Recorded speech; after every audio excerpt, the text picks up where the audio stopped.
Hi, Anuj.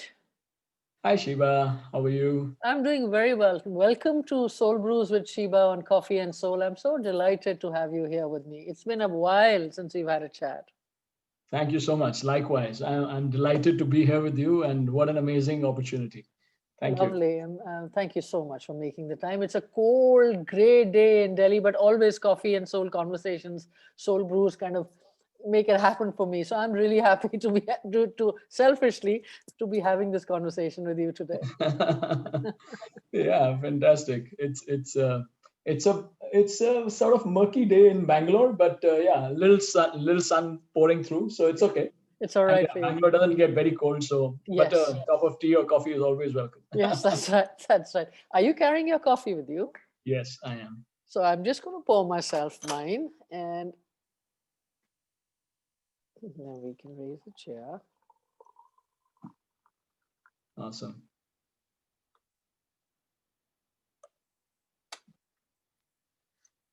To life, Anuj. Absolutely. Likewise. To life. Thank you, Shiva. Life, living, reflection. Cheers. Great to see you. Mm, yeah. Anuj, I'm going to ask you to hold this cup of coffee in between your palms, if you may, and if you can just sit back Yeah. and breathe and relax. Just feel the warmth of the cup and see what it opens up for you.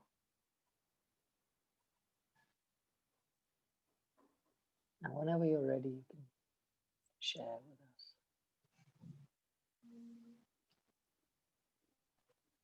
us. It's awesome to feel the warmth. It's yeah, it's a sort of tingling feeling in my fingers as well. Yes. Um, I get a sense of aliveness. I think what Mm. what coffee always does, or a cup of coffee always does, is it's sort of uh, and I try to do it. If I have a cup of tea or coffee at least 2 or 3 times in a day, I try to do, and I think what's happened in this case is that it just brings you into the moment right there. So you feel that aliveness, you get centered. There may be lots of stuff happening before and after, Yes. but that moment you are there, right? You're just present there, and that's just perfect. Yeah, I love exactly. my coffee for that. Yeah. Thank you, Anuj. So I know that you were on a sabbatical this year, and you shared that with me. How has that been? It's an interesting year to take a sabbatical as well. Yeah, actually, it's just started off, and it's not too long. It's going to be 3 months. I have just sort of entered, and it's my first month of that sabbatical, and it's amazing. You're on the treadmill sort of, or on the trot for the last for me 21 years. And when I crossed sort of my milestone of 20 years, is when I felt that when I get a chance soon enough, as soon as I can, I would like to take a pause, and sort of it materialized right now. And yeah, everyone's been very helpful and supportive in making this happen. And for me, it's been a I've always wanted to sort of pause and reflect. In fact, I set up a session with my team called Reflections. We used to do it once in 2 weeks, just This is your team in Pepsi. in my In team in Pepsi. PepsiCo. Yeah, yeah. Yeah, yeah, yeah. So with them, I used to do this session every 2 weeks or 3 weeks on Fridays afternoon, just a half an hour session Mm. on reflections. And I think for me, this is a bit of a reflections pause in my career. And Yeah, uh, yeah, and I think the first few weeks have been amazing. We've spent some time with the family. yeah. I went on a bit of a road trip, Mm. and it was an amazing time with my wife Pooja and our kids. And You're your two twin girls, right? yes, Anusha and Ananya. Yeah, that's right. Yeah. So it was after this COVID 9 months cooped up in the house, it was so much freedom, a sense of freedom to just get out. And you want to still be safe, but a road trip seemed to be the best option. So we just got out there, luckily he's got some time on an organic farm, so you could be in nature, and that's the Yes. most amazing way to sort of, open up. Yeah. Yeah. And yeah, so I couldn't have asked for more. It's fantastic. The feeling is Fabulous. amazing. I Yeah. can see it on your face, Anuj. That's great. It's great to see that. Yeah. Anuj, tell me a little bit about your. I mean, I know some, but what's your journey been like? And if you can just play that out for us and for people who are listening, some of your big learnings, your defining moments. Sure, Lovely to sure. hear So my journey, Shiva, in right from the beginning when I started off with my career as a management trainee with PepsiCo, um, and it's been almost a little more than 21 years now.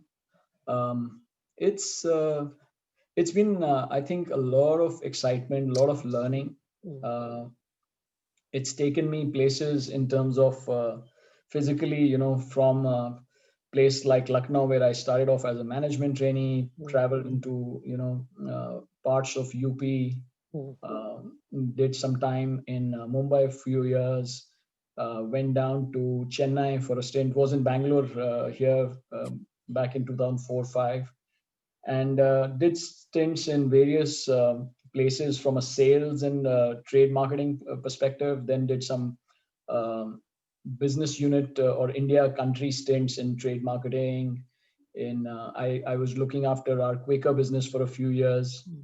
and then I was looking after Tamil Nadu for as a unit manager.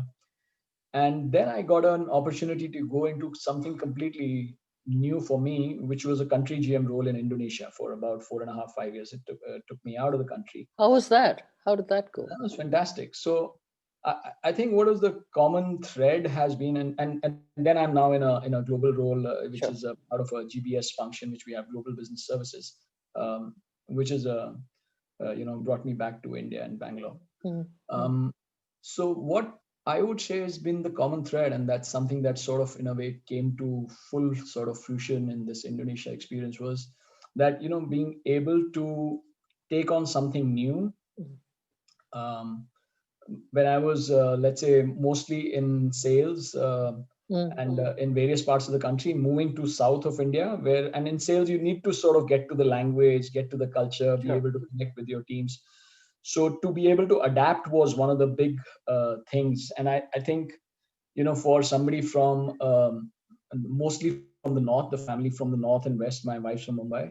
Um, Chennai was not the most natural places to go to Sure. and enjoy and thrive, Right. but we had a fabulous time because I think both of us are of a mindset where we sort of are willing to sort of roll up our sleeves, get to know the people, get to know Mm, the culture, a little bit of a language. um, and I think that being able to open up and learn mm, is something that continued. So when I mm, changed from sales to marketing into Quaker, mm, that was a very different thing, because I'd largely been on the sales side, then mm, switching gears to consumer mm, needed a different set of mm, muscles, mm, and then going to a completely strange country. mm. We've all, for our tourism etc., been to Thailand and Singapore etc., and Indonesia, if one has ever been to, one would go to Bali, right? Correct. Most Correct. people don't even realize that Bali is part of Indonesia because it's such a island in itself. It's Right. Right. but being to Indonesia, which has many cultural commonalities with India, Mm, incidentally, which we discovered after being there. mm, And then being able to, again, immerse ourselves. mm, And I think one of the things that, as a learning thing, which I really enjoyed was, people you interact with practically on a daily mm, basis, mm, like, of course, your office team, mm, but the driver mm, and the help at home, right? mm, They mm, become your teachers because they sort of talk to you mm, in their language, mm, but they're able to communicate with you a bit in your language. So it's English, which is the bridge language. mm, But then after I, went through the sort of immersion on language training, then mm. my driver continued to be my guru. Correct. And the Correct. amazing thing is that there's so many words, including the word guru, Mm. that Indonesians understand because there are, the common root language. A Yes. lot of the words are from Sanskrit, from Arabic origin, Right. kursi, maaf, roti. There's so many words which are the same. Yes. It's fantastic how our world is, connected at so many levels. And I Absolutely. think that's what has been the sort of common learning for me in Mm, finding that commonality, finding that mm, common thread between mm. people, between cultures. And yeah, once you do that, and once you're able to do that, then the world is your playground. Really, Yeah. you really enjoy anywhere you go. Yeah. Yeah. So is there as you did this, and I know that you've always been a person who takes a step back, pauses, reflects, and family has played a very, very large part in your life. I mean, that's always been there from Absolutely. whatever I remember. Anuj. Yeah. Were there any shifts around there? Is there something that made that happen for you, or has that been a proclivity for you always? That you kind of decided that. I mean, how did that happen? Yeah, I think Pooja has always been an integral part of our. We've always decided things together in the Right, career journey. right. She's been luckily involved in more of an HR and a consulting kind of a Yeah, team, yeah. working with a small firm, which gave her the flexibility to move around. So she was used to doing remote work from home for a long time before COVID Sure. came around, right? Right. So she was able to do back office kind of work to prepare work, and sometimes, of course, get out there to meet clients. And therefore, that flexibility that she brought to us as a unit Hmm. really enabled us to move to these various places. So that, I think, is a bit of a sort of, you can say, the commonality between me and her on our adaptability or flexibility, so to speak. We, of course, uh, have lots of nuances in the way we deal with people, which could be different. But that underlying commonality to be flexible, I think that's Hmm. been a common thread. Hmm.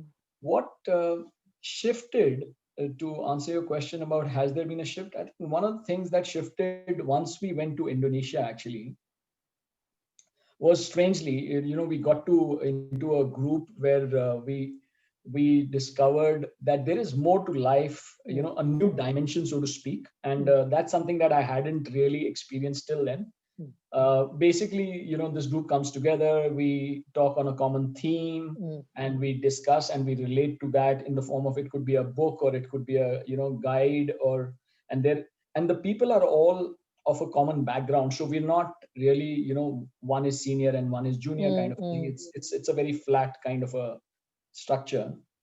And the group also does, sort of mini projects which are for others. Sure. So Wow. there's a sort of a gurukul that's been set up Hmm. that is teaching children, Hmm. and people from all over the world where this group is. They fly in and they teach these children who are from economically very underprivileged kind of backgrounds. So we flew in a couple of times from Jakarta to India just to spend a week or two with the children, Right. teaching them. Right. Right. And That these are children in some NGOs, how do you connect with them? What do you? they are children who are who come together. They've come for their actually for their education, for their college education, Hmm. but they're also being trained on values and Sure. skills, and being prepared, and they're preparing for IAS in the background. So right, so Okay. that's Wow. the idea, Yeah. is to really make a difference to our own country, Hmm. give back to the community. So that's something that I think, as a new dimension, started opening up in our family, in both the Pooja and I, and that started seeping into the children as well. So Hmm. there was a group for the kids where they could go and talk of these values. And it's something that we started really realizing that there is work, there's personal time, family time, and there's health. Yeah. And then there is this dimension of giving back to the world or to the community, and actually, in a way, it's giving back to yourself. It's also very closely connected to your own personal journey, which is a space Absolutely. that sort of opened up. Hmm. And you would imagine that, where do you get the time to do all of this? And Hmm. I question myself that, will I be able to do this? Will I Hmm. end up compromising on something or the other? Hmm. Because I'd started reading to the kids regularly, Hmm. and I said, will I end up compromising on time for family Hmm. or for work? but none of that happened. And I think that's been the shift in the journey in that stage, that I think something that really clicks with you, you make time for. And the amazing thing is that it doesn't mean that you have to give up on any of the other priorities. What you realize in hindsight is that there are some things that were just fillers; those reduce, and that's something that really doesn't impact anything which is significant. Or it's like that golf balls example that we had spoken about many years back. Years ago. One of those. Yeah. And then the amazing thing is there is always time for coffee with a friend. So this is Absolutely. Anuj, what you were just saying, that it's really about shifting away, and what I'm picking up it's you moving away from the either or space, right? If I do this, then so it's really a space of abundance and realizing that time will expand because your passion drives it. And I think that's what I'm hearing you say, that it's there's you don't have to compromise on anything. You just have more room. Yes. Because yes, you're taking out absolutely. the yeah. Absolutely. And I think one of the things that sort of shifts is that you start having a greater, I felt in my experience that you start having a greater worth both for yourself and for people who you come in touch with. And you start connecting at a sort of deeper level. It's difficult to put into words, but it's like saying there are always these metrics that we always measure success by, right? So what kind of a work role are you doing, what size of business, etc., etc. So there are these external metrics which are sort of common, understood, and all of us know those metrics, right? Performance metrics, success metrics, etc. And then there is something else which is more intrinsic. It's more. So sometimes these external metrics can go up and down, right? The results may happen, may not happen. Sometimes you come across a bad patch, and some things go down. It could be even to do with your let's say workspace. It could be personal space. It could be health. But the inner core is a little deeper and in a way unaffected by all of these things happening on the surface. It's and I think that is what sort of opened up, or you could say that one started getting in touch with that and realized that when you're irrespective of what's happening on the surface, that inner core is always peaceful. And I started feeling that, and I think that's where when you get in touch with that, then that opens up space and time, and it allows you to go out and be yourself. Yes. And do what you want to do, and it ends up magically, or you can say miraculously, it doesn't end up compromising on what's important and what's essential. Right. So that's what I felt, and I feel very, very blessed and very, very grateful for that kind of a experience. It's been amazing. Yeah, it's a very powerful reflection, Anuj. Thank you for sharing that. What inspires you?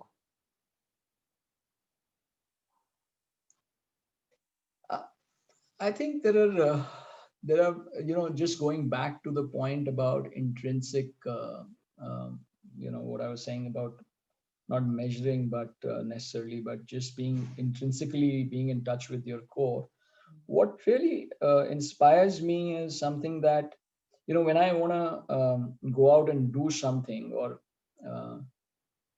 make a difference to somebody, I think somebody, or let's say some project at work as well, I just am driven by that sense of, what I feel resonates internally, right? So which doesn't leave a sense of conflict. The opposite, the corollary is that then when something doesn't resonate with you, it will leave a sense of disturbance or a conflict. Absolutely. And therefore, what I've really realized is, one is, as part of this group, one of the mentors, so to speak, in the group, the guru, his teachings are amazing, but his teachings are actually very, I would say, very agnostic to a particular sort of belief system, or they're very, so it goes all the way from our traditional scriptures to let's say books and authors like Eckhart Tolle is part of now, or I was recently reading the New Earth. Great book. Yeah. So the amazing thing is that the teachings that he gives are very open-minded, and therefore it actually in a way is exactly what a coach does, and what you did for me is that you sort of guide the behavior without being too restrictive or too instructive, right? So you're sort of just making one reflect. And to me, I think that in itself, because it's sort of helped me, that inspires me to do more. And in a way, when I am doing something like talking to some of my colleagues and some of the team members who are coming back and joining the company, or youngsters, I feel that I owe them, the same journey that I got a helping hand from, let's say, some of my senior colleagues, some of my mentors within the company, and I feel that sense of responsibility and sense of debt that I need to pass on and sort of pay it forward. Right. So I think what clicks with me, if I can pass it on, to me that's inspirational, and that in a way creates that sense of direction and keeps you connected to that sort of, you can say, the true north. Yes. Yeah.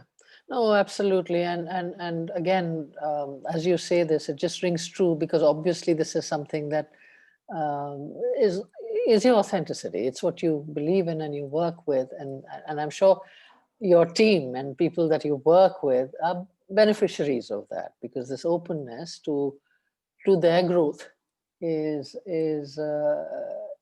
what people. I mean, you can't fake that. That you absolutely and can't. and it's not a one-way street. There is so much that I learned from them, and I totally resonated with when I heard Shankar talking about in one of your recent conversations about learning from the new team members. And you're never an expert in every area, right? Like, so and especially so when you're put in a new environment like this Indonesia opportunity. So be it the language, the culture, I was dependent on some of my colleagues with great experience there to understand how how a particular behavior is to be interpreted, because the cultural differences are always there, and you've got to be sort of sensitive to them.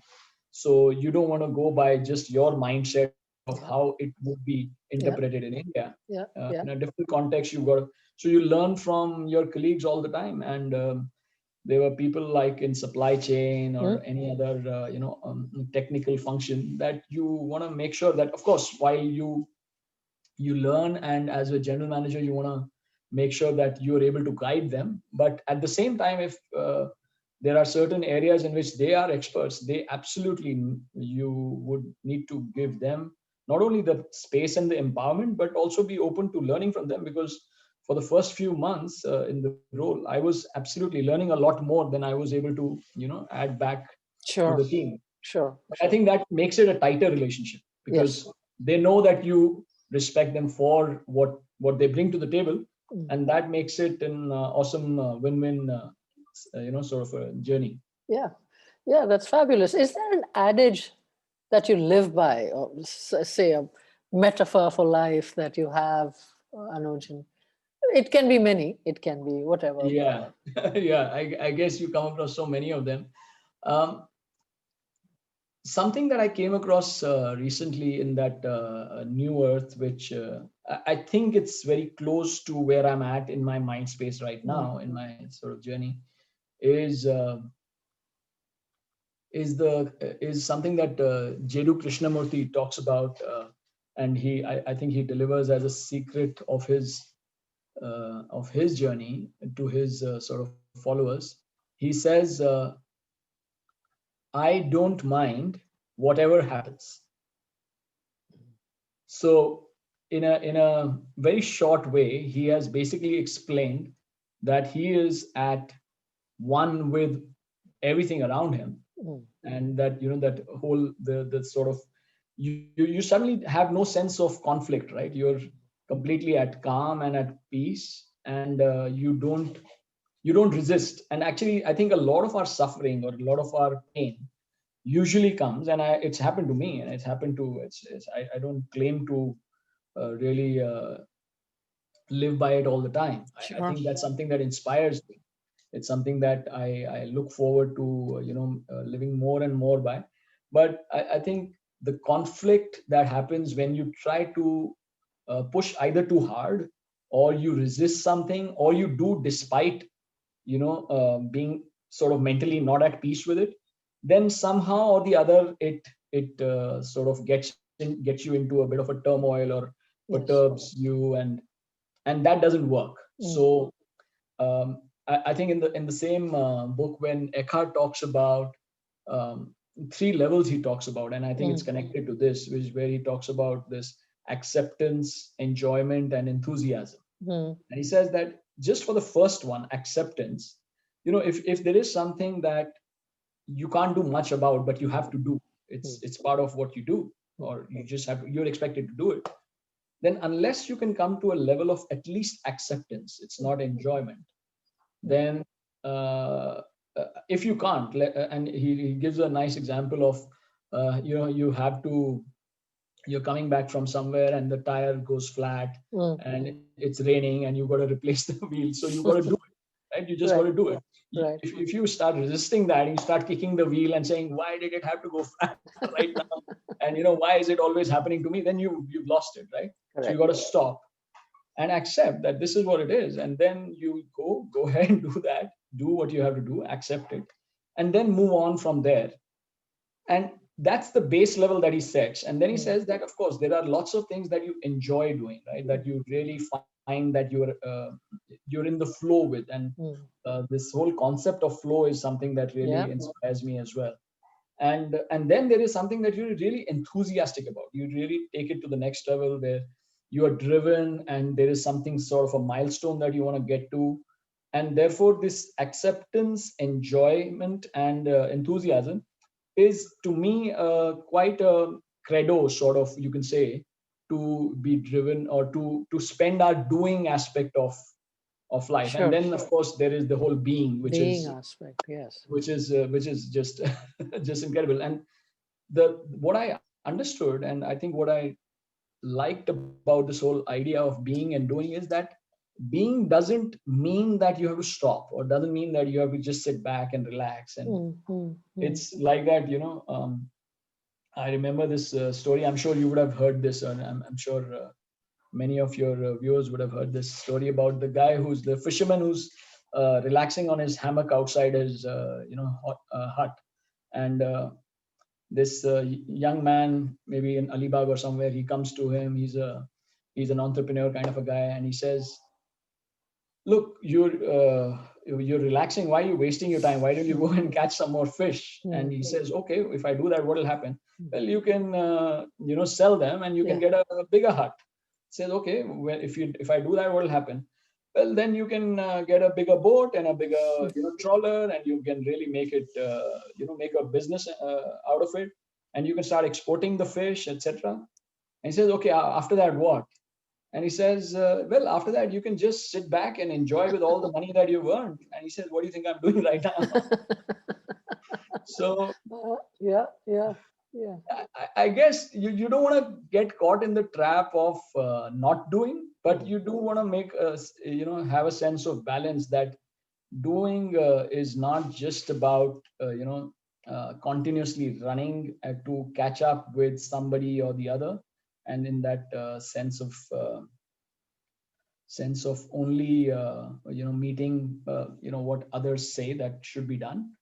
But what is it doing to you, right? What is it doing to me? And what is my journey all about? My journey. And therefore therefore I think, in a way, I don't know if I've ended up confusing you, but Not at all, Anuj. Not at all. In fact, it's absolutely true and relevant. And then, in fact, if I was I'm asking you, a younger Anuj, or maybe the youngsters, the people who are just coming in, or working now with you, who you are also leading, or maybe who've been listening to this conversation, when they are caught up in this rat race, and when you're and it happens to all of us. Our Yeah, of course. amygdala gets hijacked, and we are with it, and we just want to, go ahead and do whatever to prove that I am good, and I'm.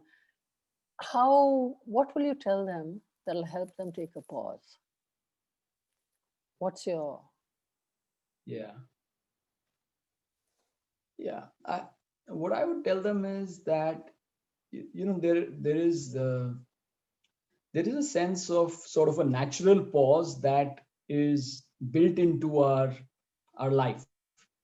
We cannot run endlessly. We are not built like that. We are not, we are not machines that can run for years together, right? So there is a natural pause that comes every day before we go to sleep, every morning before we get into the hurry burry of things, every weekend, every quarter if we want to take a break or something. So these natural pauses sort of in our work life and in our daily life which are there, I would, and there was a time when I'd artificially set up an alarm during sort of before lunchtime in my thing.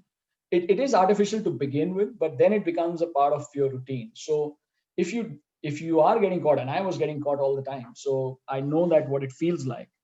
But it may take us a little bit of effort to begin with, but then it later on becomes effortless to be able to pause and just sit back and have your cup of coffee. Exactly. and be with yourself. If you have somebody who gets you, who totally understands your state of mind, then if you have that luck of a privilege of a good understanding person who you can talk your mind, and who will not add more turmoil to you but will be able to help you to be at peace and reflect, then yeah, just go ahead and bake that connect into your journey, and go ahead, pick up the phone, call that friend of yours, go have a lunch, breakfast, whatever works. And yeah, I would just say that sometimes we owe it to ourselves, but we feel that we are compromising, and while I am taking that pause, I will end up giving up on something else. But actually that's a misconception, because that pause is actually going to re-energize us. We know it, we experience it, we do it every day, right, for lunch. And we know that in our younger years we've probably I've skipped lunches, etc., and you get wiser. Yeah. And Yes, you then get you don't told. end up doing it continuously. So I'm sure everyone who's in the middle of it, I guess you got to extrapolate that same thing, that you got to re-energize your cells, refresh your mind, step back, and be able to actually, this whole thing of stepping back is invaluable. And yeah, that's the one thing I would encourage our friends to do. Yeah, absolutely. Yeah, and being with oneself, what does it mean, being with oneself? The way I see it is, a lot of times our mind is on a continuous spin, right?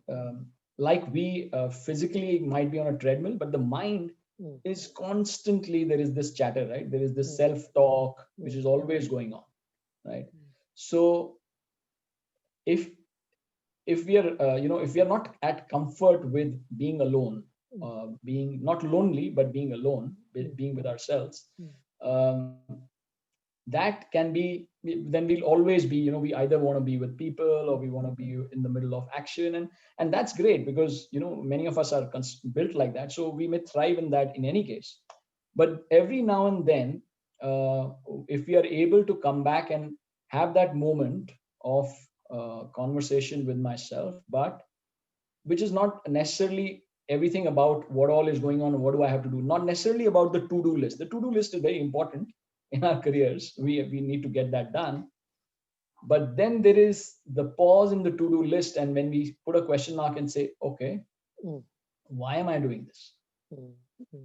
The why question is something that we don't get to very early in our lives, and if somebody does get to it, that's great. But if sometime in our lives we will get to it, everyone will get to it. Yeah, and I think that question is, to me, is the question of being with oneself, because those conversations really actually increase our energy and our impact and our the what we want to do in a multiplier way versus the incremental extra 15 minutes and what we would have compromised or what we would have saved.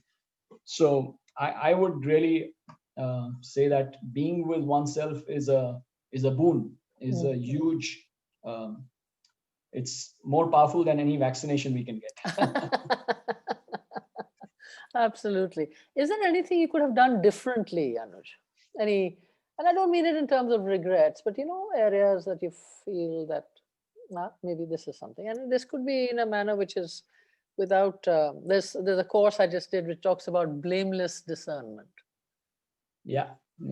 So Sure. is there anything you feel that? Yeah, I think everything happens for a reason, and everything teaches you something, right? So I think, I'm sure I've done many mistakes in my career and in my journey, be it at workplace or at home. And I think there are many things I could, if I reflect back and think of what I would like to change, there are many. But I think what it does is, as you come out of it, you hopefully, if you're able to notice that, then you can get better at it. But what I would want to change, if I could, is if I have been harsh to someone, if I've been rough, or just push someone too hard or too rough. While I know that I look back and I feel that some of my toughest moments and toughest experiences have made me better at what I do. But yeah, sometimes you end up, you don't want to be the person who didn't do it the right way, in the way you did it, right? And the feeling you left somebody else with. Yeah, that's right. You don't want to be you remember as they say, right, that you remember not what people did to you, but how they made you feel. Exactly. So whenever I made people not feel great, that's something. And I know there were a few of those, if not many, in the early part of my career, for sure. Those are things that I would not feel good about, and therefore if I would be able to change, that's what I would want to change. But as I said, I think it's something that you learn from, and therefore you want to make sure that you move on and you don't do it again. And yeah. Sure. Your unique lens, what do you think, or your perspective that is so unique to you, Anuj? What is that? What is the gift that you bring to humankind? And I believe every individual does something that nobody else can do. And what do you think your gift is? Yeah, I think what I bring and what I feel that I sort of can contribute in my own small way uh, is to encourage folks and my friends and people around me, my family, to just be themselves, just simply be themselves. And the good comes with the bad, the tough and the nervous moments and the excited moments, all of that comes together. But what I would just and it's the message in that is essentially that it's okay, this too shall pass, and let it go, kind of a thing. Because um, the last thing that you want is to be too caught up and too worried about what might happen, or to have too many regrets about what did happen. I think if you can just be at peace with the current moment, just be yourself. And that's the one thing that I encourage spreading within my conversations with the people I speak with. And I think that's what I want to live by, and I do live by most of the time, if not all. Great, and that's great, and that's so needed, to be able to give people the sense of acceptance of who they are, and because you accept them, they can be that much more themselves. Exactly. Which is so needed in the world, because we're so judging a lot of the times, just judging people for what they're not. Yeah. But there is so much that they are, and you bring that out beautifully. What value do conversations like this have for you? You're on your sabbatical right now, and so obviously very reflective and looking in things. And so conversations like this, what value does it bring? I think these are invaluable, right? Because I remember once we, at the beginning of this journey in Indonesia, there was one of the cultural programs that there was a cultural sort of coach there Mm, who made us put down our career graph, or not career, but life graph as a family, mm, mm, put down on a graph and say, just plot your high points, mm, your some of your low points or mm, anything. And we'd never done that before. We'd never put a life on a piece of paper, right? We never mm, do that. mm, I think this conversation is a bit like that because mm. it sort of makes you walk down the memory lane, sort of, and also down the sort of learnings lane. Yeah. And to me, that is invaluable. And I remember Indra Nui in one of her messages within the company talked about this, about being a lifelong learner. Mm, And I think you can only be a lifelong learner if you have this opportunity to pause and reflect. And I think this conversation is a perfect platform for pausing and reflecting. doing So that. thank you so much for setting up this platform, because it is invaluable to what you're doing for so many people out there, both the speakers and equally importantly, all the listeners. Thank you so much, Anuj. It's always great to get validated. I'm really happy that you said what you said, and it's been a pleasure to have you here on Soul Brews with me. And is there anything else you'd like to say before we close? Anything else you'd like to say? Well, I will just go back and say what I started off my 21-year-old career with PepsiCo with. I used to say back then, my credo in life back then was be young, have fun, drink Pepsi. So that's what I'll say to everyone. Great to hear that. Thank you so much, Anuj. It's been an absolute delight to speak with you, and I wish you Likewise. all the very best. And I hope the sabbatical is truly, truly enriching for you and opens up vistas of what you want to explore going forward. All the Thank very you so best. much. It's Thank you so much, Sheba. Thank you. Thank you Thank so you. much.